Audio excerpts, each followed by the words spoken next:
Okay, तो start करते हैं। अब हम लोगों का वेब एप्लीकेशन वाला पोर्शन तो हो चुका है पूरा।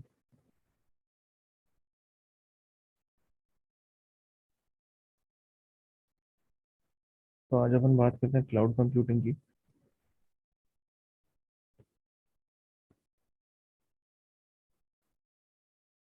क्लाउड कंप्यूटिंग क्या होता है, बता सकते हैं?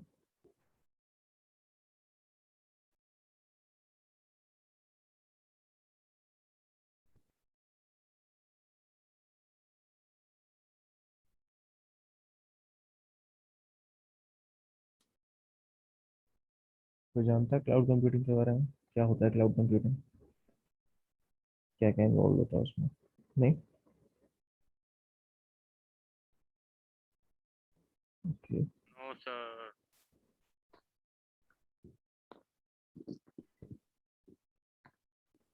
ठीक है, क्लाउड कंप्यूटिंग देख लेते हैं आज। Okay sir. Cloud computing basically क्या है कि instead of using your own system, तुम क्या कर रहे हो कि online you are subscribing to a service, तुम पे कर रहे हो उसके लिए और उनके सिस्टम यूज कर रहे हो। अब हो सकता है तुम क्लाउड स्टोरेज यूज कर रहे हो तो अपना डेटा ऑनलाइन स्टोर कर रहे हो, या अगर क्लाउड कंप्यूटिंग यूज कर रहे हो तो मतलब अपना काम भी ऑनलाइन कर रहे हो। डिपेंड करता है तुम किस तरह से उसको यूज करते हो।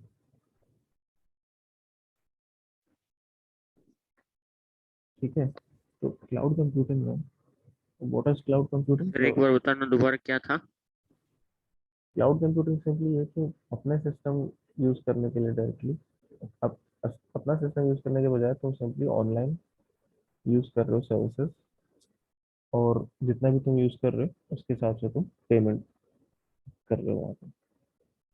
अब हो सकता है कोई ऑनलाइन तुम सॉफ्टवेयर यूज कर रहे हो सकता है ऑनलाइन तुम अपना सॉफ्टवेयर डेवलप कर रहे हो सकता है स्टोरेज के लिए यूज कर रहे हो, तुम क्लाउड स्टोरेज यूज कर रहे हो। इस तरह से कुछ भी अगर सर्विस यूज कर रहे हो वो आता है क्लाउड कंप्यूटिंग के अंदर। ओके तो सर। गूगल ड्राइव जानते हो? Yes sir. तो गूगल ड्राइव जो है वो भी क्लाउड स्टोरेज है। क्लाउड स्टोरेज भी इसी के अंदर में आता है। वहाँ पे क्या तुम अपनी फाइल्स ऑनलाइन डाल के,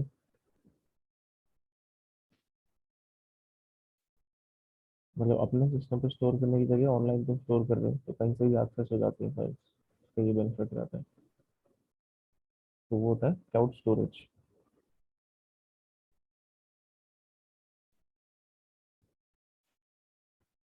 How does cloud computing work? So rather than owning their own computing infrastructure or data centers, companies rent access to anything from applications to storage from a cloud service provider.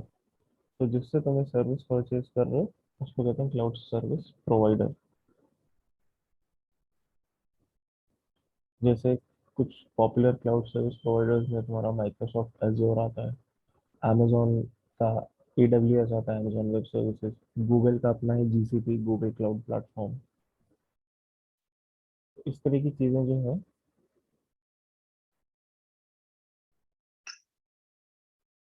वो सारी, मतलब ये सारे, ये जो है सारे क्लाउड सर्विस प्रोवाइडर्स हैं।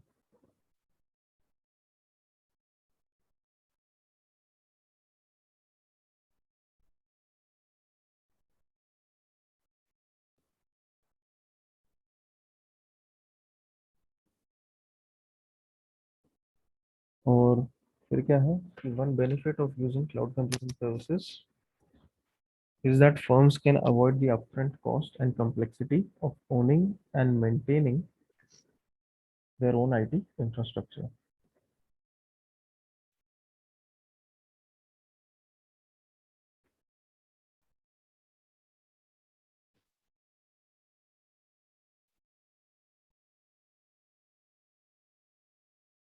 मतलब कि खुद का अपना आईटी इंफ्रास्ट्रक्चर सिस्टम्स वगैरह यूज करने के बजाय सिंपली ये सब चीजें रेंट कर रहे हैं आप किसी क्लाउड सर्विस प्रोवाइडर से। और उसके बेनिफिट्स डिफरेंटली हैं कि पहली बात तो अगर तुम अपना खुद का इंफ्रास्ट्रक्चर यूज कर रहे हो ठीक है, लोकल अपने ऑन प्रेमिसेस सब कुछ है। वहाँ तुम्हें उसका मेंटेनेंस कॉस्ट भी देखना है, तुम्हें उसका इलेक्ट्रिसिटी कॉस्ट भी देखना है, सारा। ऑफ कोर्स परचेज कॉस्ट तो लगेगा ही लगेगा सामान खरीदने का। तो इससे बेटर है सिंपली कि अगर क्लाउड कंप्यूटिंग यूज़ कर रहे हो, वहाँ पे जितना तुमने सर्विस यूज़ किया उसके लिए पे करो बस, और कुछ चाहिए नहीं तो प्लस अपना इंफ्रास्ट्रक्चर नहीं, स्पेस भी नहीं चाहिए ज़्यादा। ये सारा काम तुम ऑनलाइन कर रहे हो, तो इंफ्रास्ट्रक्चर स्टोर नहीं करना, उसको परचेज नहीं करना, मेंटेन नहीं करना, तो ये सारे कॉस्ट जो हैं वो सारे कम हो जाते हैं।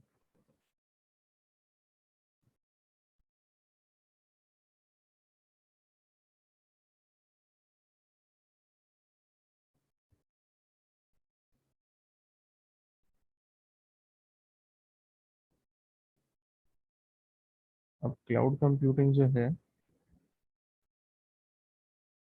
इसमें क्या टाइप्स होती हैं क्लाउड कंप्यूटिंग सर्विसेज की।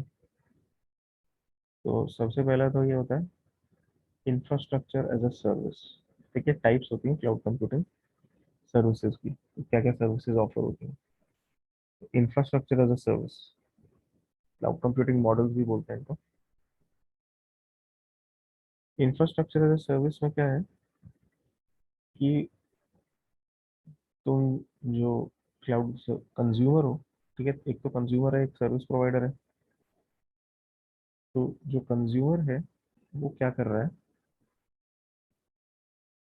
कि इंफ्रास्ट्रक्चर को रेंट कर रहा है बेसिकली।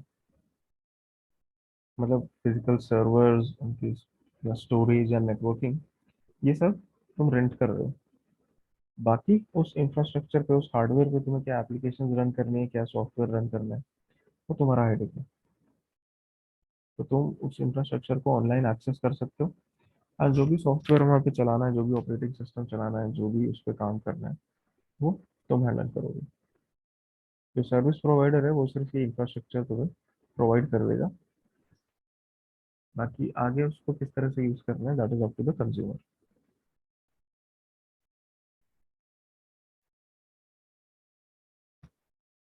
ठीक है, सॉफ्टवेयर साइड सारी कंज्यूमर को देखनी है इसमें।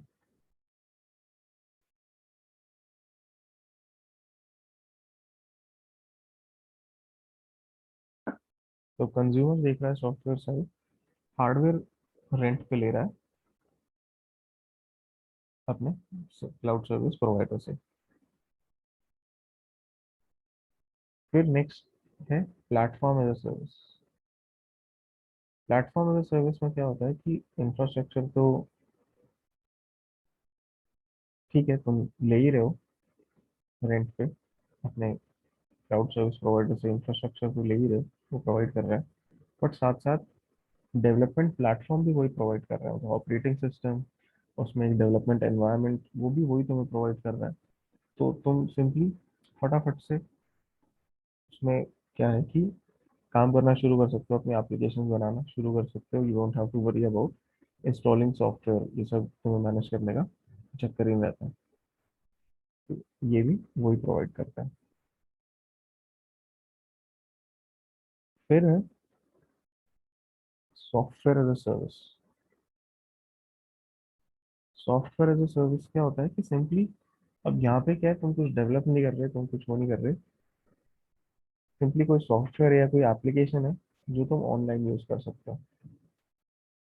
तो अपने सिस्टम पे स्टोर करने की जरूरत नहीं है उसको, तो सॉफ्टवेयर है, you can easily use online.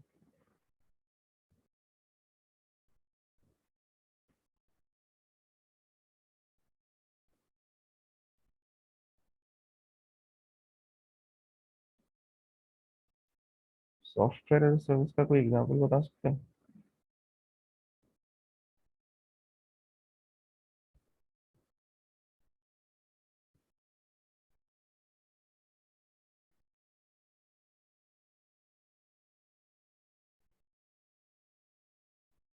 Sir नेसेस हो सकता है। क्या? सर जो नेसेस होता है वो हम इंस्टॉल तो करते हैं, पर वो तो ऑनलाइन ही चलता रहता है ना अपना एप्लीकेशन। ऑनलाइन थोड़ी, वो तो तुम्हारे सिस्टम पे चलती है। अच्छा, ऑनलाइन पे क्या हो जाएगा। देखो, सॉफ्टवेयर एज अ सर्विस का सबसे कॉमन जो एग्जांपल है वो है गूगल डॉक्स।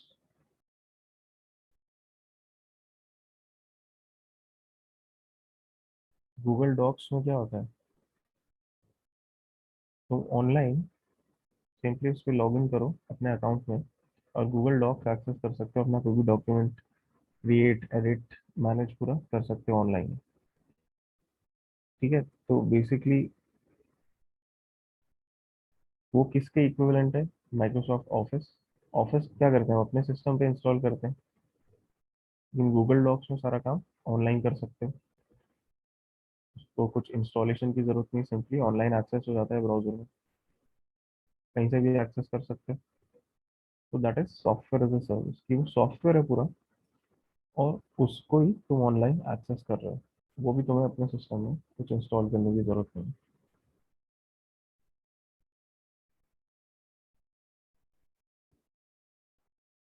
तो अब ऑफकोर्स ये तो गूगल डॉक से चलो फ्री है, कोई भी एक्सेस कर सकता है, but this is just one example. बाकी काफ़ी चीज़ें ऐसी भी हैं जो पेड होती हैं। अगर कुछ इस तरह का पेड सॉफ्टवेयर चाहिए तो जो सर्विस प्रोवाइडर्स हैं, डिपेंडिंग ऑन योर नीड, वो तुम्हें प्रोवाइड कर देते हैं।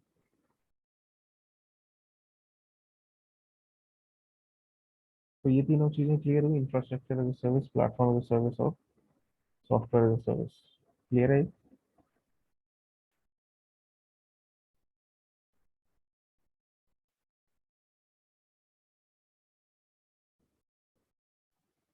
सर एक बार इंफ्रास्ट्रक्चर वाला एक बार और बता दो। अच्छा, इंफ्रास्ट्रक्चर में क्या होता है, हम्म। इंफ्रास्ट्रक्चर मीनिंग यहाँ पे हार्डवेयर की बात हो रही है। ठीक है, जो फिजिकल सिस्टम्स हैं उनकी बात हो रही है। तो इंफ्रास्ट्रक्चर एज अ सर्विस में तुम क्या कर रहे हो, सिर्फ जो सिस्टम है फिजिकल उसको तुम रेंट कर रहे हो, you are accessing that system online, बाकी उस पर सॉफ्टवेयर जितना भी है वो तुम्हारी रिस्पॉन्सिबिलिटी है।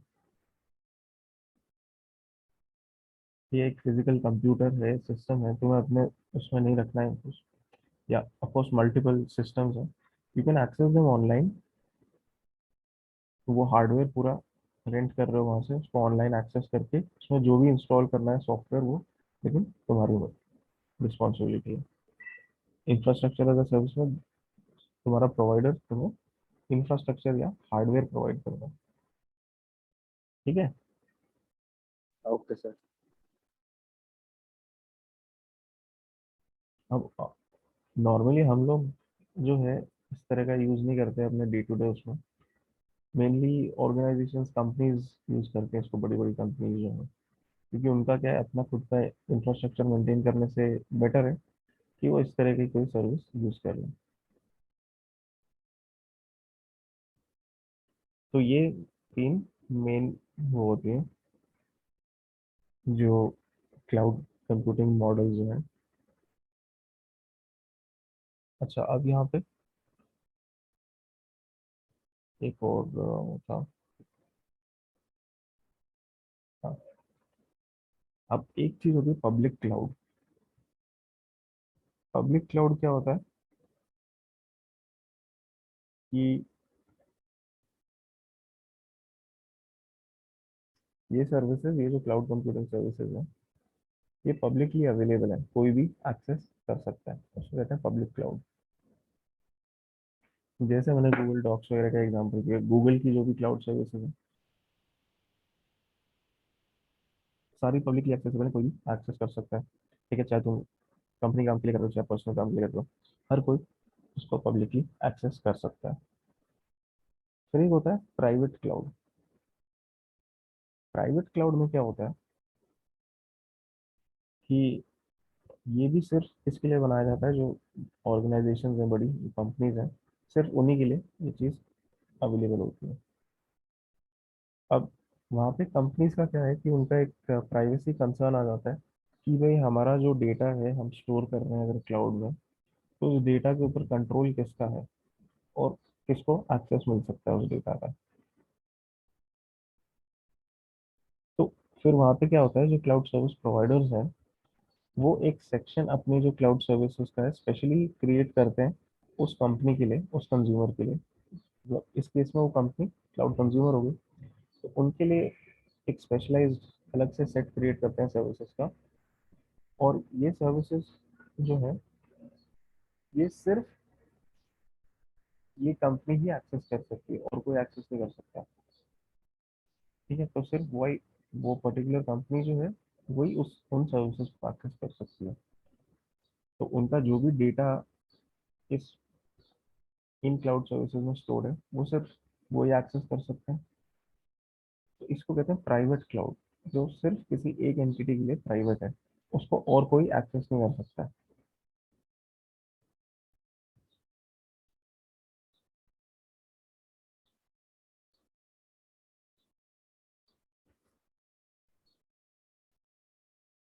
प्राइवेट क्लाउड अगर है तो जिसका वो है, जिसको जो उसका जो भी कंज्यूमर है सिर्फ वही उसको एक्सेस कर सकता है।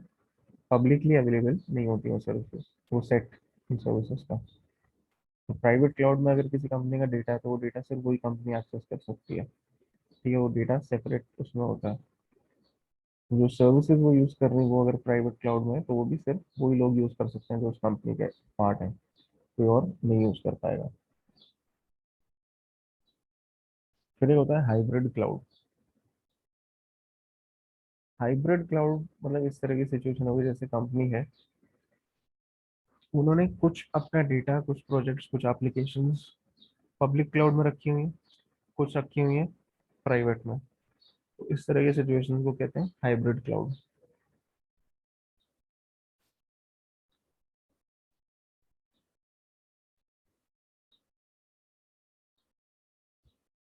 तो ये है अलग अलग क्लाउड डिप्लॉयमेंट मॉडल्स।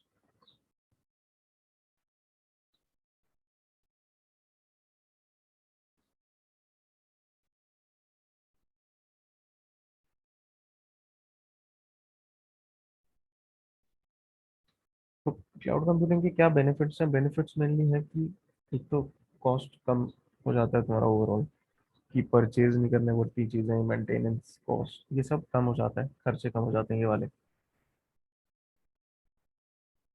तो ये प्लस खरीदने वरीदने का वो है, टाइम भी ज़्यादा लगता है उसमें।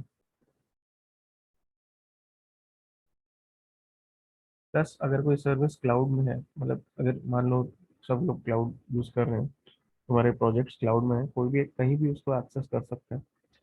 फिजिकल किसी एक डिवाइस पे लोकली वो, ऐसा नहीं कि वही एक्सेसिबल है। क्लाउड कहीं भी कोई भी एक्सेस कर सकता है from any location. Of course कोई भी ऐसे ये नहीं कि दुनिया में कोई भी, बट जिसको एक्सेस होना चाहिए उसका। जैसे मल्टीपल लोग एक प्रोजेक्ट पे काम कर रहे हैं तो they can all access regardless of कहाँ पे वो लोकेटेड है।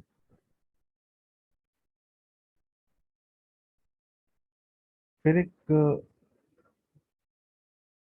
बेनिफिट होता है स्केलेबिलिटी का।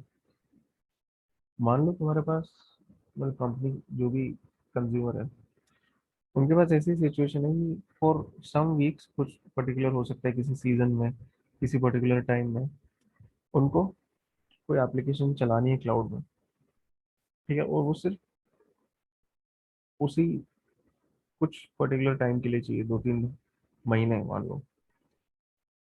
तो वो क्या है कि बाकी टाइम जितना सर्विस यूज कर रहे हैं उससे ज़्यादा उनको यूज करनी है यहाँ पे, तो इजीली स्केल अप कर सकते हैं, मतलब अपनी रिक्वायरमेंट इंक्रीज कर सकते हैं।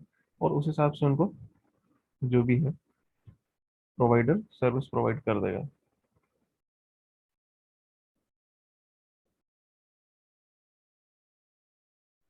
एंड मान लो जैसे 2-3 महीने खत्म हो गए, अब एक्स्ट्रा सर्विसेज जो उन्होंने ली थी अब उसकी ज़रूरत नहीं है, तो you can immediately scale down. Provider को बता दो कि हाँ अब इनकी ज़रूरत नहीं है, अब हमें कम यूजेज जो है हमारा कम हो जाएगा। तो वो सर्विसेज छोड़ के नॉर्मल यूजेज पे वो लोग आ जाएंगे, और पेमेंट ऑफ कोर्स उसी हिसाब से होगी जितनी तुम सर्विसेज जब यूज़ करोगे।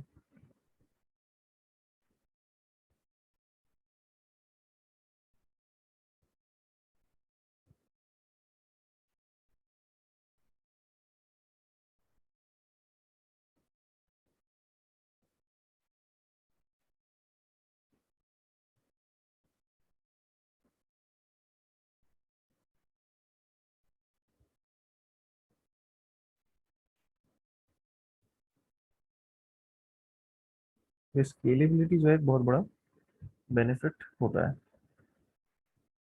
अब एडवांटेजेस और डिसएडवांटेजेस में इसमें क्या क्या मेंशन है कि चलो कॉस्ट इफेक्टिव तो काफी सिचुएशन में होती है क्लाउड कंप्यूटिंग, बट इसमें ये दिया हुआ है it's not necessarily cheaper than other forms of computing. मतलब बहुत ही ज्यादा लॉन्ग टर्म में depending on your usage of course जरूरी नहीं कि वो चीपर होगा हर केस में। तो वो तुम्हें डिसाइड करना है कि whether it is worth it और नॉट।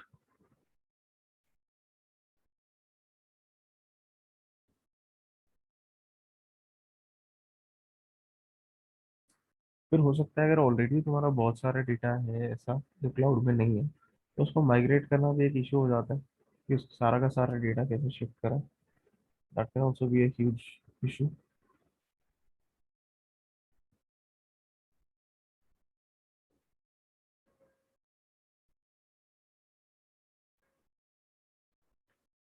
फिर अनदर थिंग इज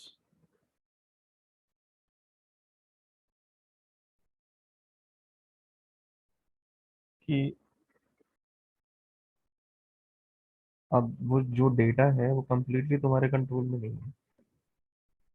जैसे तुमने क्लाउड सर्विस पर अपना डेटा रखा है, तो वो तो कंप्लीट कंट्रोल तुम्हारे पास है नहीं उस डेटा का, क्योंकि वो किसी और के सिस्टम पे, किसी और के सर्वर्स पे। तो you have very limited control over your data इस सिचुएशन में।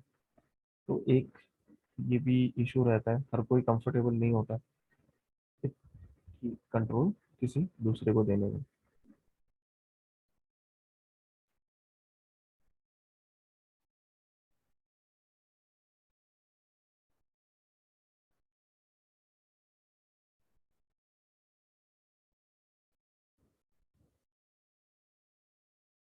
अच्छा, लेकिन तो तुम्हें क्या लगता है इसका सबसे बड़ा डिसएडवांटेज कहाँ आता है, कौन से पर्टिकुलर एस्पेक्ट में आता है क्लाउड कंप्यूटिंग का?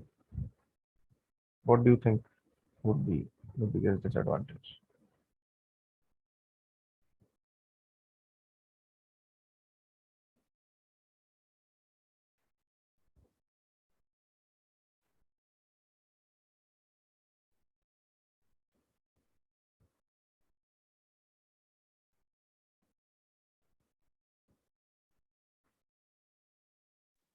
सर, हाँ, तो वो डेटा तो हमारे कंट्रोल में नहीं होता, तो इससे दूसरा अनदर पर्सन भी देख सकता है वो जिसके कंट्रोल में है। बिल्कुल। जो क्लाउड सर्विस प्रोवाइडर है, दे यस हैव सर। एक्सेस, तो वो देख सकता है। तो तो ये ये किस तो ये इशू किस चीज के अंदर आएगा? ये इशू सिक्योरिटी। किस चीज, क्लाउड इसमें आएगा सर, बताओ। तो ये सिक्योरिटी का इशू हो गया ना, data security. Yes sir, yes sir, yes sir, yes sir. तो क्लाउड कंप्यूटिंग में जो मैं कह रहा हूँ कि सबसे बड़ा कंसर्न हो जाता है डेटा की सिक्योरिटी। क्योंकि तुम्हारे पास क्या है, जैसा कि तुमने अभी कहा, कंप्लीट कंट्रोल नहीं है अपने डेटा का। Yes sir. वो कंट्रोल तुमने दे रखा है जो भी प्रोवाइडर है उसको। ठीक है, ऑफकोर्स, क्योंकि उसके सिस्टम पे तुम्हारा डेटा स्टोर्ड है। तो you have very limited control कि तुम्हारे डेटा को कौन एक्सेस कर सकता है, और यू नो उससे पूछना है। प्लस अब जैसे अगर डेटा तुमने अपने सिस्टम्स पर रखा हुआ है, तो अपने सिस्टम पे तुम किस तरह के सिक्योरिटी मेजर्स लगाते हो? ठीक है, क्या क्या स्टेप्स तुमने लिए हैं, क्या क्या तुमने सॉफ्टवेयर लगाए हैं, क्या क्या तुमने अरेंजमेंट किए हैं डेटा को सिक्योर करने के लिए, सिस्टम को सिक्योर करने के लिए, वो तुम अच्छे से जानते हो क्योंकि वो तुमने किया है, तुम्हारा कंट्रोल है उस पर। लेकिन अगर यस क्लाउड सर। में तुम्हारा डेटा है। हाँ, क्या है? कुछ नो पूछ सर, रहे हो? कुछ नहीं। अच्छा, नो सर, नो सर। तो मैं कह रहा था अगर क्लाउड में लेकिन तुम्हारा डेटा है, तो उस डेटा को सिक्योर करने के लिए क्या स्टेप्स लिए जा रहे हैं, तुम्हें एक एकदम क्लियर पिक्चर उसकी नहीं होगी तुम्हारे पास। ठीक है, वो सिर्फ किसको पता होगा, जो प्रोवाइडर है उसी को एक आइडिया है कि वे एग्जैक्ट सिचुएशन क्या है, डेटा सिक्योरिटी, डेटा स्टोरेज, क्या क्या स्टेप्स लिए हुए हैं तुम्हारे डेटा को सिक्योर करने के लिए। तो वो तुम्हें आइडिया नहीं होगा, सिर्फ जो सर्विस प्रोवाइडर है वही जानता है ये चीज़ें सारी। प्लस फिर आ जाता है डेटा जुरिस्डिक्शन का इशू। देखो डेटा कहीं भी स्टोर होता है, कुछ लॉज होते हैं जो डेटा को प्रोटेक्ट करते हैं। अब फिर वहाँ पे ये इशू आ जाता है कि अगर तुम्हारा डेटा जहाँ पे स्टोर्ड है, अगर वो सर्वर किसी और रीजन में है, तुम कहीं और लोकेटेड हो, तुम्हारा डेटा कहीं और लोकेटेड है, तो वो तुम्हारा जो डेटा है, क्या लॉज गवर्न कर रहे हैं तुम्हारे डेटा को। और इन केस कोई जैसे मान लो डेटा थेफ्ट होती है या कुछ भी साइबर क्राइम होता है, तो वहाँ पे क्या लॉज अप्लाई होंगे, किस तरह से उस सिचुएशन को रिजॉल्व किया जाएगा। ये भी एक थोड़ा सा इशू हो जाता है, क्योंकि अब तुम अलग लोकेशन में हो, तुम्हारा डेटा अलग लोकेशन में है, मान लो किसी दूसरे कंट्री में है, वहाँ के लॉज अलग हैं, यहाँ के अलग हैं, तो किस तरह से हैंडल होगी सिचुएशन, वो भी एक थोड़ा सा प्रॉब्लम हो जाती है वहाँ पे। फिर एक और इशू रहता है कंप्लायंस का। मान लो तुम्हें किसी कंप्लायंस के लिए अप्लाई करना है, किसी तरह की कंप्लायंस के लिए तुमने, मतलब तुम्हें चाहिए, तुम अप्लाई करना चाह रहे हो। कंप्लायंस क्या था? कंप्लायंस मतलब कभी इस तरह का कुछ सुना है, जैसे ISO 27001, इस तरह की कंप्लायंस, या PCI DSS, सुना है इसके बारे में कभी? सर iOS तो सुना हुआ है। iOS तो सुना होगा सर, ये iOS 21 नहीं, ISO। हाँ सॉरी ISO। हाँ, ISO कई ट्वेंटी सेवन कई थाउजेंड डिवाइसेस पे सर अलग अलग लिखा हुआ रहता है कई जगहों पे। हाँ, कई कंपनीज को मिलती है बेसिकली कंप्लायंस। हाँ, जो ऑर्गेनाइजेशन होती है। हाँ, उनको मिलती है। तो तो सर इनका कंप्लायंस मतलब क्या होता है? मतलब कि बेसिकली अगर तुम्हें कंप्लायंस मिलती है, तो एक तरह से जो भी देखता है उस चीज को कि हाँ ये कंपनी सर्टिफाइड है, ISO 27001 सर्टिफाइड है फॉर एग्जांपल। तो ISO 27001 बेसिकली है सिक्योरिटी से रिलेटेड है, तो उनको पता है कि हाँ ये कंपनी जो है कुछ प्रॉपर कंट्रोल्स फॉलो करती है, कुछ प्रॉपर मेथड्स फॉलो करती है अपने डेटा को सिक्योर रखने के लिए।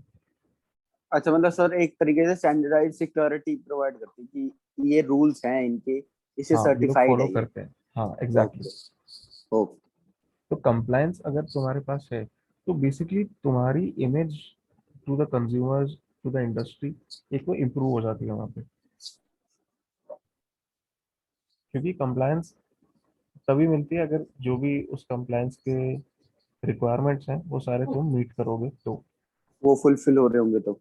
हाँ तभी वो कंप्लायंस मिलेगी। तो अगर वो सारे तुम फुलफिल करके कंप्लायंस लेते हो, तो जो भी तो देखता है कि हाँ अच्छा ये सर्टिफाइड है, इनको कंप्लायंस मिली है, तो समझ जाएगा कि ओके ये लोग एक certain level of security maintain करके रखते हैं। तो बेसिकली उससे फायदा है, कंप्लायंस लेने से क्या होता है, कंपनी को फायदा ही होता है। कुछ केसेस में कंप्लायंस नेसेसरी हो जाती है, जैसे for example PCI DSS compliance होती है। PCI DSS is payment card industry data security standard. कोई भी जैसे अगर वो हो गया तुम्हारा, ये E-कॉमर्स एप्लीकेशन कोई भी हो गई, उसको ये सर्टिफिकेशन लेनी पड़ती है। कोई भी अगर डील करता है credit cards, debit cards, card payments से, हाँ और सर, जो ऑनलाइन पेमेंट्स होती है उसके नीचे भी देखिए ये वाली हाँ उसमें PCI DSS PSSI। देखोगे हाँ। नीचे लिखा होता है साइड पे। हाँ सर, तो जैसे हम कहीं ऑनलाइन भरते हैं, कोई भी पेमेंट करते हैं तो उसमें हाँ आता है। उसमें आती है चीज एग्जैक्टली। तो ये जो कंप्लायंस है ज़रूरी है कंपनीज के लिए, जिनको ऑनलाइन या तो पेमेंट्स हैंडल करनी है, या कार्ड होल्डर्स का जो डेटा है वो कहीं ना कहीं किसी तरह से हैंडल करना है। तो उन कंपनीज को ये कंप्लायंस लेनी ज़रूरी है। अदरवाइज अगर नहीं लेंगे तो फिर बहुत ज़्यादा उनको फाइन्स भरनी पड़ सकती है। तो अब कंप्लायंस एज, मतलब जहाँ तक मैं बात करूँ क्लाउड कंप्यूटिंग में कंप्लायंस, मान लो तुम्हारी कंपनी को क्लाउड, मतलब क्लाउड नहीं बोला, कोई कंप्लायंस लेनी है, ठीक है, कंपनी को, और you are using cloud computing. तुम्हारा डेटा जो है क्लाउड सर्वर्स में है, तुम काम करते हो, प्रोसेसिंग तुम यूज कर रहे हो क्लाउड की प्रोसेसिंग पावर। लेकिन जो कंप्लायंस तुम्हें चाहिए वो तुम्हारे क्लाउड सर्विस प्रोवाइडर के पास अगर नहीं है, तो वो कंप्लायंस तुम्हें मिलने में भी दिक्कत हो जाएगी, क्योंकि तुम्हारा डेटा, तुम्हारी वर्किंग जो है वो क्लाउड के ऊपर हो रही है। अगर सर्विस प्रोवाइडर के पास ही नहीं है कंप्लायंस, तो वो तुम्हें भी फिर नहीं मिल पाएगी। तो यहाँ पे अब ये भी इशू है कि अगर मेरे को कंप्लायंस चाहिए, मेरे सर्विस प्रोवाइडर के पास नहीं है कंप्लायंस, तो वो मेरे को भी नहीं मिल सकती। ये भी एक इशू है क्लाउड कंप्यूटिंग के साथ। अब नॉर्मली ठीक है, जो बहुत ही बड़े बड़े सर्विस प्रोवाइडर्स हैं उनके उनमें इतना इशू नहीं रहता कंप्लायंस का। बट अगर कोई छोटी मोटी कंपनी है, उतना ज़्यादा उनके पास नहीं है और जो है कंप्लायंस वगैरह का कुछ, वहाँ फिर प्रॉब्लम हो जाएगी तुम्हारे पास कि कंप्लायंस नहीं मिल पाएगी। तो सिक्योरिटी के मामले में क्लाउड कंप्यूटिंग काफ़ी, कह सकते हो कि, डाइसी रह सकता है। प्लस फिर ऐसी सिचुएशन भी सोचो, जैसे तुमने उस समय बीच में मेंशन किया था कि जो डेटा है वो क्लाउड प्रोवाइडर जिसके पास स्टोर्ड है डेटा, उसके उसको एक्सेस है उस चीज़ का। तो मान लो अगर कोई अटैक होता है जो क्लाउड प्रोवाइडर को टारगेट कर रहा है, तो उसमें तुम्हारा डेटा भी अफेक्ट हो सकता है, क्योंकि तुम्हारा डेटा स्टोर्ड किसके पास है, प्रोवाइडर के पास, उनके सर्वर्स पे स्टोर्ड है। तो अगर कोई उनको अटैक कर रहा है तो हो सकता है कि तुम्हारे डेटा को भी टारगेट किया जाए। अब this is just a possibility, ऐसा नहीं कि होगा ही होगा, बट इस तरह की सिचुएशंस भी आ सकती हैं।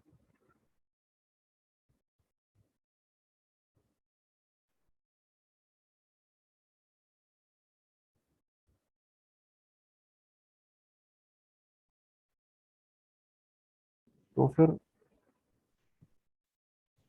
और ऐसे इनसाइडर अटैक्स भी होते हैं कि मान लो जो प्रोवाइडर है, उस कंपनी में कोई एम्प्लॉय है, उसने उसको कुछ ग्रज है अपनी कंपनी के अगेंस्ट, तो वो हो सकता है कुछ अटैक करे कंपनी में और वहाँ पे तुम्हारा जो है डेटा वो टारगेट हो जाए। हालांकि यहाँ पे तुम्हारी कोई गलती नहीं थी, तुमने तो सिर्फ क्लाउड कंप्यूटिंग सर्विस यूज़ की है और उसकी वजह से तुम्हें नुकसान हो गया।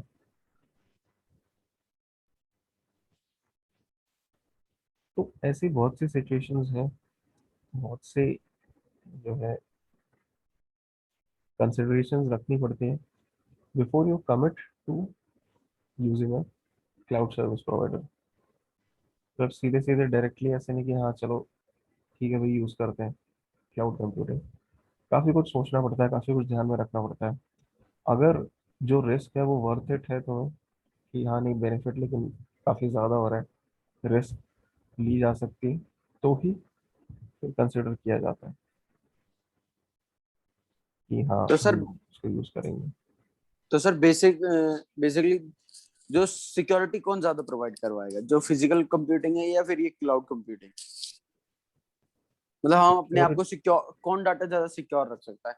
जैसे कि दो ऑर्गेनाइजेशन है, हाँ। एक कर रही है, एक क्लाउड कंप्यूटिंग पे अपना पूरा डाटा रख रही है, हम्म। और एक है जो फिजिकल पूरा अपने अपने फिजिकली अपना हैंडल कर रही है पूरा कंप्यूटर्स का और अपना डाटा। हम्म। तो सर कौन सिक्योरिटी ज्यादा प्रोवाइड मतलब अपना सिक्योर कौन रख पाएगा डाटा?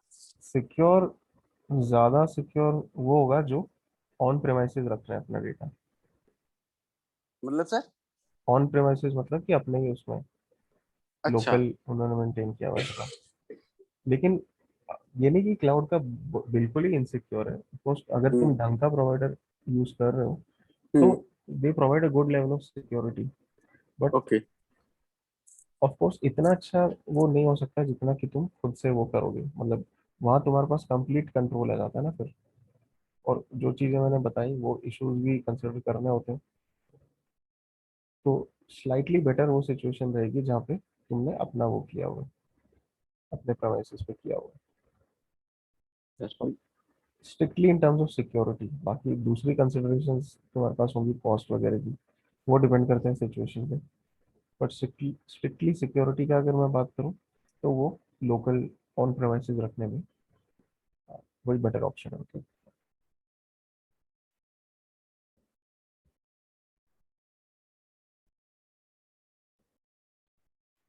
लेकिन जो है कॉस्ट और कुछ लॉजिस्टिक्स वो क्लाउड कंप्यूटिंग में बेटर रहते हैं, इसलिए इवन दैट इज समथिंग जो बहुत सी कंपनीज प्रेफर करती हैं। तो सर वो लॉन्ग टर्म बेसिस पे थोड़ी ना रखते होंगे उन्हें भी। डिपेंड करता है उनका यूजेज कैसा है। लॉन्ग टर्म पे अगर उनको लग रहा है कि हाँ ठीक है, देख वो लॉन्ग टर्म पे रखेंगे तो फिर उनके लिए तो फिर घाटा ही है, उनका कॉस्ट ज्यादा भी हो सकता है ना। हो सकता है, बट मैं वही कह रहा हूँ फिर सिचुएशन पे भी डिपेंड करता है उनका यूजेज कितना है। And okay.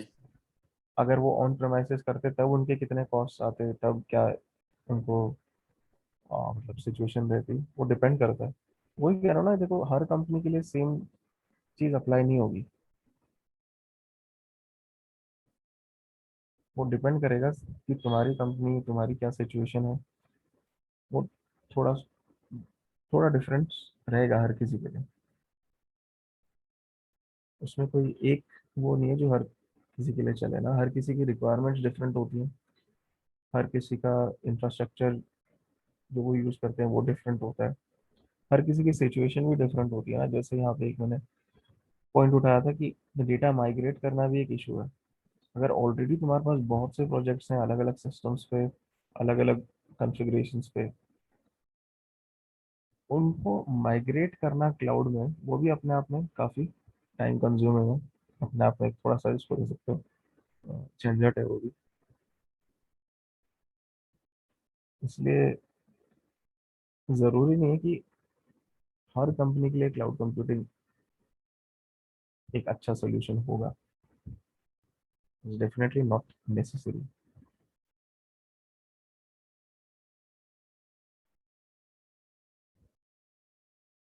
सर एक क्वेश्चन था, हाँ। जैसे गूगल है, गूगल हमें, गूगल प्लेटफॉर्म पे हमें कई चीजें प्रोवाइड की जाती, गूगल हम्म। फोटोज हो गई, गूगल मतलब जीमेल हो गई, उसमें हमारी मेल्स हो गई, फोटोज हो गई, सारा अपना ऑनलाइन मतलब सारा उनकी तरह एक क्लाउड पे उसमें सेव है रहता हमारा। हाँ, तो सर वो प्रॉपर सिक्योरिटी प्रोवाइड करवाता है हमें? ये गूगल तो चलो फिर भी अच्छी लेवल ऑफ सिक्योरिटी है, हम्म। क्योंकि ऑफ कोर्स क्योंकि गूगल हम एक काफी। छोटी से छोटी हाँ। डिटेल होती है उनके पास हमारी, हाँ, उनकी गूगल के हमारे, पास तो बहुत डेटा था। हाँ मतलब सब कुछ ही है उनके पास हमारा, हाँ। सब कुछ पता है उन्हें। अगर वो पता करना चाहें तो उनको हमारे बारे में सब पता है, हाँ, कांटेक्ट से लेकर मेल से लेकर पेमेंट डिटेल्स तक लेकर सब कुछ है उनके पास सब हमारे एक कुछ है। तरीके से। हाँ, बिल्कुल। तो वो सिक्योर है सर? क्योंकि अभी फिलहाल बीच में भी उनपे शायद से केस भी हुआ था, केस पुटअप हुआ था गूगल के ऊपर। गूगल, फेसबुक, ये सारी कंपनीज जो हैं इनके अगेंस्ट कुछ ना कुछ केसेस होते ही रहते हैं इस चीज़ को लेकर, बिकॉज ये लोग क्या बहुत ज़्यादा डेटा कलेक्ट करते हैं। जो तुमने हम्म। स्टोर किया फोटोज वगैरह वो तो चलो अलग है, बट ये लोग डेटा कलेक्ट भी बहुत करते हैं तुम्हारा। अब एज लॉन्ग एज देखो डेटा कलेक्ट कर रहे हैं और वो डेटा सिक्योर है, मतलब उन्होंने प्रॉपरली उसको स्टोर करके रखा है, तब तो फिर भी उतना ज़्यादा रिस्क नहीं है। लेकिन मान लो अब यार हर कंपनी में काम तो इंसान ही कर रहा है, गलती तो हो ही सकती है, हो सकता है कोई हाँ। चीज़ प्रॉपरली कॉन्फ़िगर ना हो, या हो सकता है कहीं ना कहीं कुछ गड़बड़ हो, और इन हम्म। केस वो सिस्टम हैक होता है उनका, तो definitely that can be a huge security issue. ठीक है, बड़ी कंपनीज, बड़ी बड़ी कंपनीज हैक होती ही है, ऐसा नहीं है कि सिर्फ छोटी कंपनीज पे अटैक्स हो रहे हैं। नहीं, बड़ी कंपनी गूगल पे गूगल हो चुका है सर कई बार तो hack तो। वही कह रहा हूँ ना, बड़ी हम्म। कंपनीज सारी होती हैं हैक कभी ना कभी हम्म। तो वहां पे फिर यह है कि जो डेटा तुम्हारा उनके पास है वो फिर किसी और को एक्सेस मिल सकता है उसका, किसी अटैकर को या जिसने भी लीक करने की कोशिश की है डेटा। इन दैट केस फिर it would be an issue बहुत बड़ा। मतलब पर गूगल अपनी तरफ से कोई वो नहीं करेगा? अपनी तरफ से एज ऑफ जितना उन लोगों ने पब्लिकली अवेलेबल की है इंफॉर्मेशन, हम्म। मतलब जो वो बताते हैं उस हिसाब से तो यही है कि हाँ, हम इसका कोई गलत वो यूज नहीं होगा। हम्म। तो ऑन द आउटसाइड तो ठीक ही लगता है वो, but again no, you can not say for sure, you can not be कि कंप्लीटली श्योर कि हाँ, अंदर अंदर से कुछ और, बाहर से कुछ और, एक तरीके से। अपना डेटा एज लॉन्ग एज अपने पास ही है सिर्फ, तो वो तो तुम श्योर हो कि हाँ मेरे पास है, मैं क्या कर हाँ रहा हूँ इसका वो मुझे पता है। लेकिन अगर किसी और के पास है तो उसको डेफिनेटली तुम श्योर नहीं हो सकते उसके बारे में कि कैसे हैंडल कर रहा है, चाहे वो कुछ भी बोले, चाहे कोई भी हो गूगल तो में। सर इस तरीके से तो आज के टाइम पे कोई भी सिक्योर नहीं है, चाहे वो अपने आप को चाहे 100% सिक्योर कह ही नहीं सकता कभी कोई। 100% सिक्योर तो हो ही नहीं सकती ना कोई चीज़, कोई भी पीस ऑफ डेटा, कोई भी डिवाइस। अच्छा तुम अपना फ़ोन ले लो या अपना लैपटॉप ले लो, हम्म उसको 100% सिक्योर करने का तरीका क्या पता है? हम्म। या मैक्सिमम उसे चलाओ ही सिक्योरिटी मत, 100 तो चलाओ ही मत, उसको लॉक करके रख दो। उसे बंद रहने दो। हाँ, उसको फैराडे की स्विच ऑफ करो, फैराडे केज में डालो, अपने बैंक के लॉकर में डाल दो और चाबी फेंक दो, तो वो वही मैं, सिक्योर हो गया। और सिक्योर तो हो गया बट किसी काम का नहीं रहा। वही तो। 100% सिक्योर तो कोई चीज, कोई डिवाइस, कोई पीस ऑफ डेटा नहीं हो सकता कभी भी। हम लेकिन क्या कोशिश कर सकते हैं कि जितना सिक्योर कर सकते हैं उसको उतना उतना करें, सिक्योर रखें। मैक्सिमम तो सिक्योरिटी तो पॉसिबल। हम्म। तो सर जो अभी मैंने अभी एक व्लॉग वो देखा था, मतलब क्या? व्लॉग देख लो, ये व्लॉग देखा था। अच्छा। हाँ, आपने राहुल त्यागी का त्यागी सर हैं एक, हाँ हाँ उनका हाँ। नाम सुना होगा, और हाँ उनका हाँ। देखा था। तो उन्होंने जो सेफ मी ऐप था सर, वो बेसिकली फिर वो हमारे पूरे डिवाइस को मॉनिटर कैसे कर लेता है, मतलब वो हर एक कौन कौन? जैसे उन्होंने एक ऐप बना रखा है सेफ मी सिक्योरिटी करके। अच्छा। तो वो एप्लीकेशन क्या है, आपके पूरे डिवाइस को पूरा एनालाइज करके आपके हम्म, कितने थ्रेट्स है, कि आप कहाँ पे आपका फोन हैक हो सकता है, या आपकी क्या वल्नरेबिलिटीज हैं जो सामने वाला कैच कर सकता है। तो सर अच्छा। एक तरीके से तो उन्हें भी पूरे तरीके से पता चल रहा है हमारे डिवाइसेस के बारे में। बिल्कुल पता चल गया। अरे, तो वो सर ये आप कैसे कह सकते हैं कि हम आपके डिवाइस को सिक्योर रख सकते हैं? वही बात है ना, एज लॉन्ग एज वो कुछ नहीं करता है तुम्हारे डेटा का तो ठीक है, बट एक वर्ड कंप्लीटली वाली, ट्रस्ट तो उस पर भी हाँ नहीं कर एक सकते वर्ड ना। वाली बात हो जाती है कि हम आपका डाटा सिक्योर रखें। हाँ, हम्म। तो वही बात है ना कि कंप्लीटली ट्रस्ट मैंने बोला किसी को भी नहीं किया जा सकता तुम्हारे डेटा को सिक्योर रखने में। यस सिर्फ सर। तुम्हारे पास अगर अपना डेटा है, उसको तुम जानते हो कि क्या होगा क्या नहीं होगा, किसी और पे तुम फुल्ली ट्रस्ट नहीं कर सकते, चाहे ओके। वो कुछ भी करे। क्योंकि ठीक है सर। अब ये भी तो है कि वो भी तो हैक हो सकता है हाँ कभी, हाँ बिल्कुल, जब वो दूसरों को कर सकते हैं तो वो खुद भी हो सकते हैं। कुछ भी हो ही सकता है, हर कोई हैक हो सकता है। बट ये है कि वो अपनी वल्नरेबिलिटीज खुद फाइंड करके उसे ठीक कर रहे होंगे। That's the- बिल्कुल ऑफ कोर्स। क्योंकि देखो कोई भी, कोशिश, हाँ कोशिश तो हर बोलो सर। किसी की रहती है कि हम सिक्योर ही रहें, ठीक है, कोई भी ये नहीं हम्म चाहता कि हाँ, जो है किसी भी तरह से सिक्योरिटी में कोई भी कमी रहे, ऐसा कोई भी नहीं चाहेगा। हम्म। बाय लेकिन द वे हैकर भी अपनी आइडेंटिटी छुपाने के लिए पूरा सिक्योर रखता है अपने आप को। हाँ, हैकर्स को तो और ज़्यादा आइडिया होता है सिक्योरिटी का edge hmm. Compare to normal people, तो वो तो सिक्योर रखेंगे ही अपने आप को। अगेन वही है कि कोशिश तो सबकी ये रहती है ना कि सिक्योर रहे, बट जहाँ कोई गलती हो जाती है वहाँ फिर प्रॉब्लम है। Okay sir.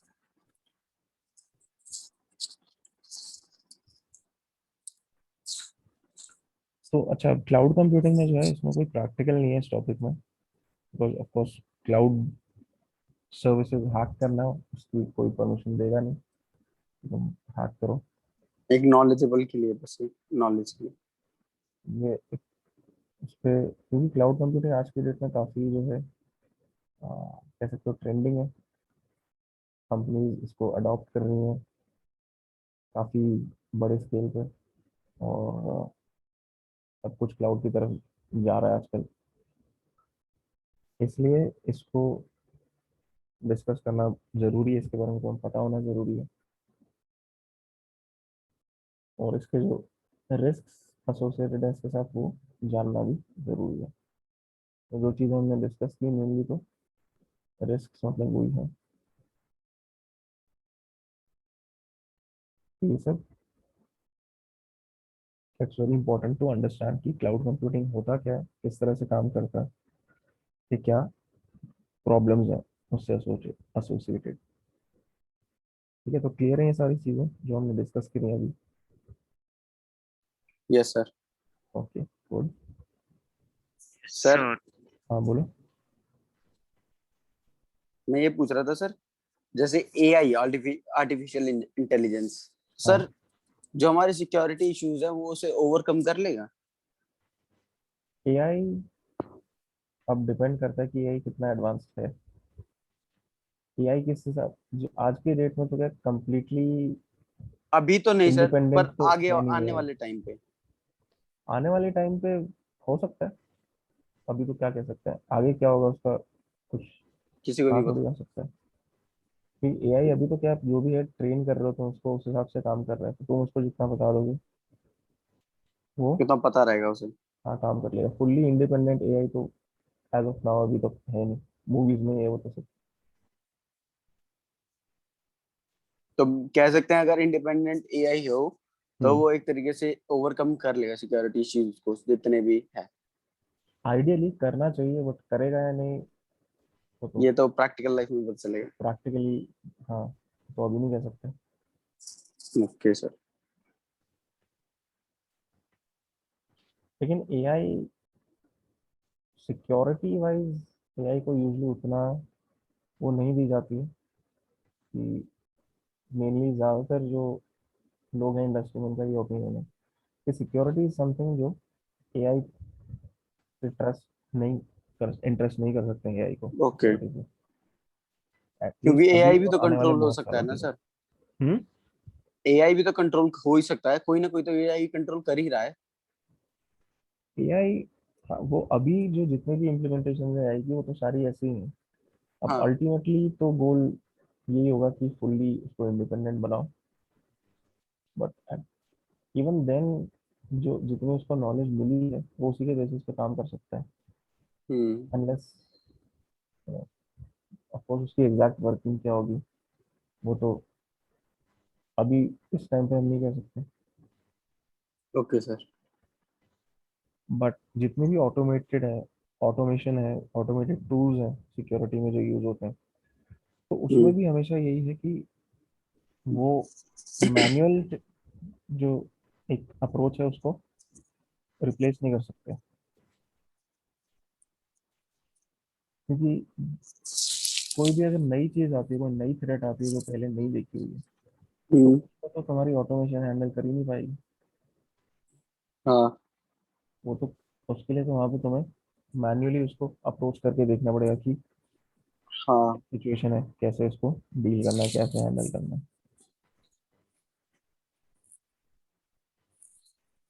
तो इसीलिए फिर अभी तो एआई का सिक्योरिटी में उतना वो कुछ उसको इम्पोर्टेंस नहीं दी जाती है। तो मतलब एआई के आने से हमारे साइबर सिक्योरिटी का कोई ट्रेंड कम नहीं होने वाला? नहीं, एटलीस्ट नियर फ्यूचर में तो नहीं है ऐसा कुछ भी। ओके।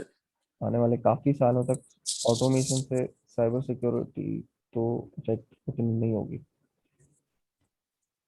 बाकी फील्ड्स डिपेंड करता है, बट इन्फो इन्फोसेक या साइबर सेक तो नहीं होगा इतना।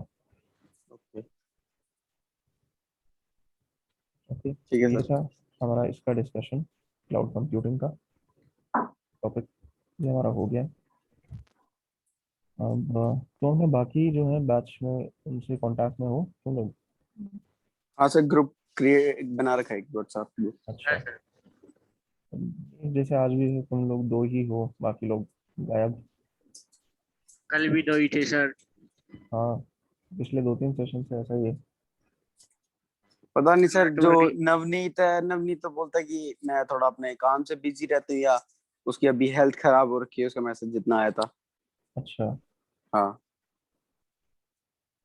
ठीक है तो उसने कुछ वैक्सीन नेटवर्क इशू लगवाई भी थी तो रहता है। उसकी दिक्कत से।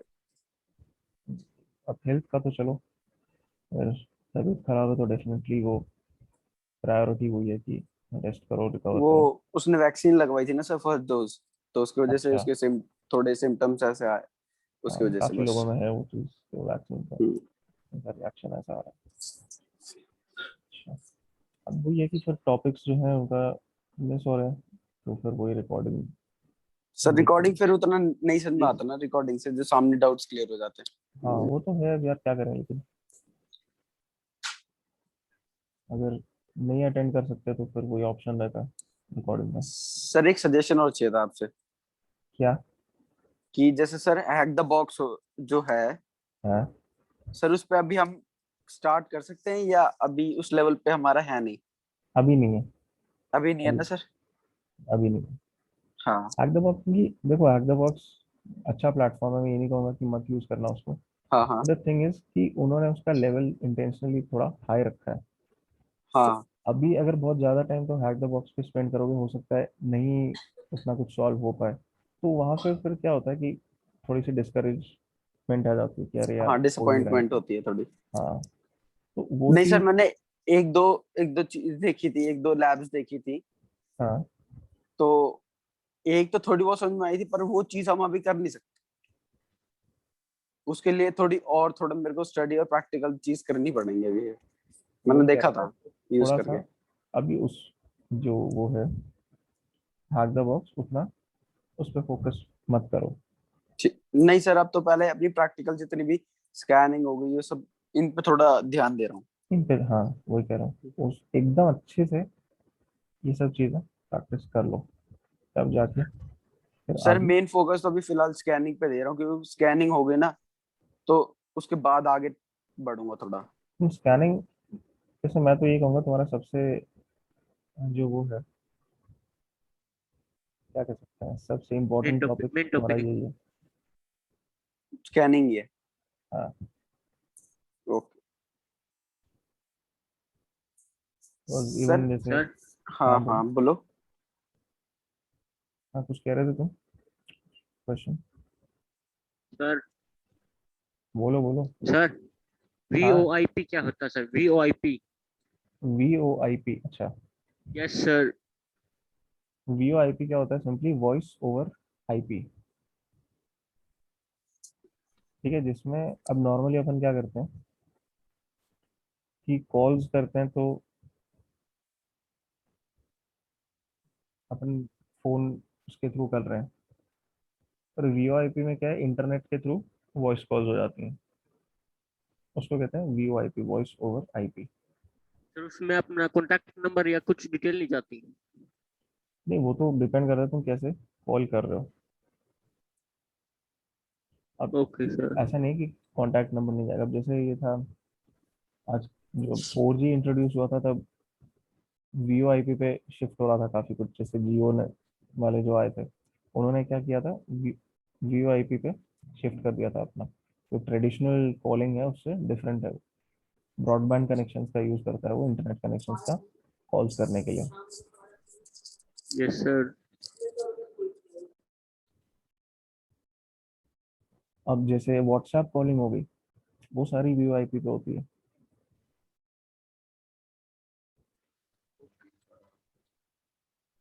व्हाट्सएप कॉल जितनी भी करते हो, उसमें क्या कॉल ही कर रहे हो तुम, हम्म।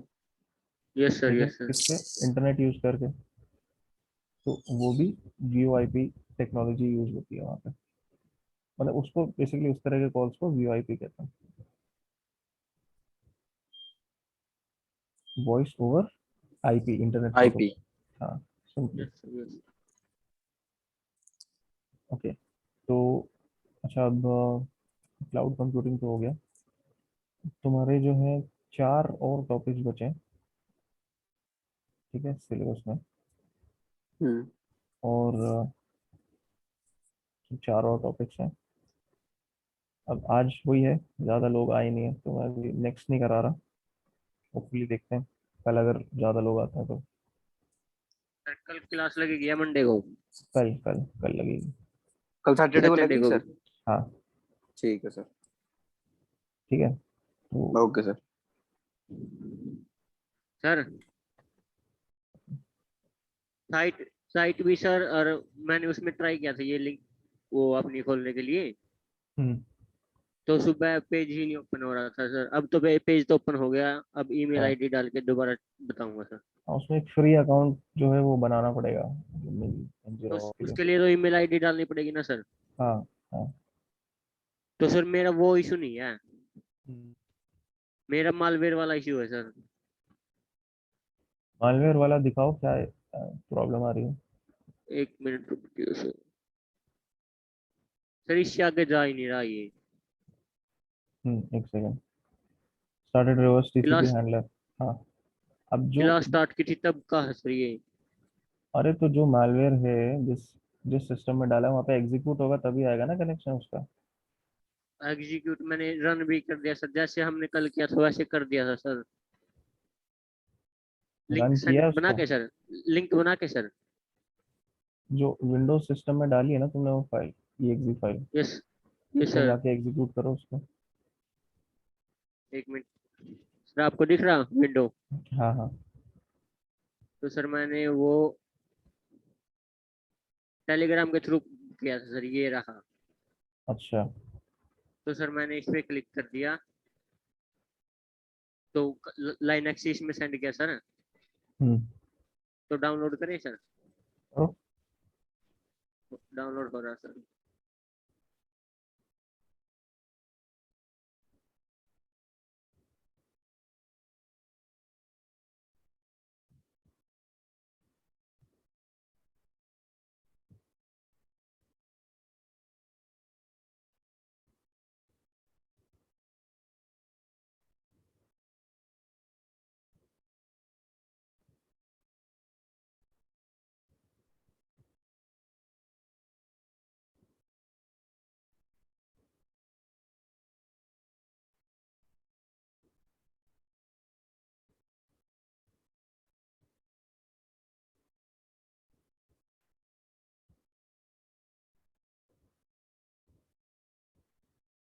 तो दोबारा स्क्रीन शेयर करेंगे? नहीं, स्क्रीन शेयर तो बंद हो गया। हो गया सर, दोबारा करनी पड़ेगी? स्क्रीन शेयर बंद है इसका। सर बंद है। ठीक।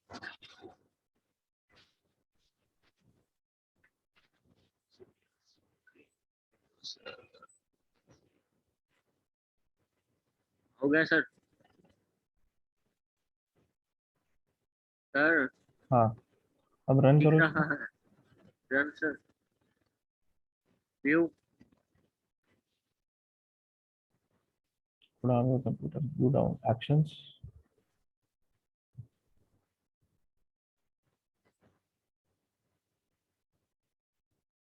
व्यू डाउनलोड या एक्शन जो भी है, रन एनीवे करो इसको रन।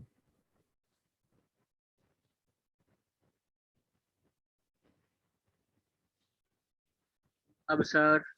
जाओ काली में। तो सर हाँ, तो गया कनेक्शन। अब तो हो गया सर।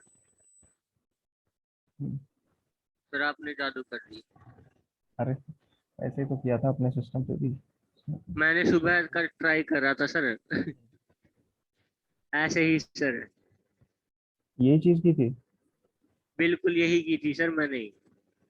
फिर क्या, क्यों नहीं हुआ यार? फिर तो हो जाना चाहिए था। ये यहाँ पर स्टार्टिंग का ये फर्स्ट लाइन आके सर, हाँ। उसके बाद ये 2 पॉइंट ये नहीं आ रहे थे सर। सुबह का ट्राई कर रहा था मैं सर, अच्छा। बिल्कुल यही चीज कर रहा था।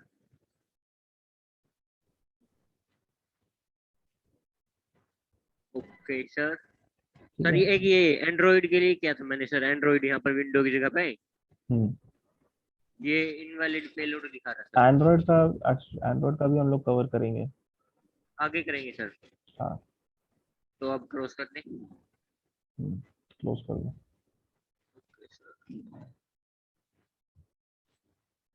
सर लास्ट क्लास का लिंक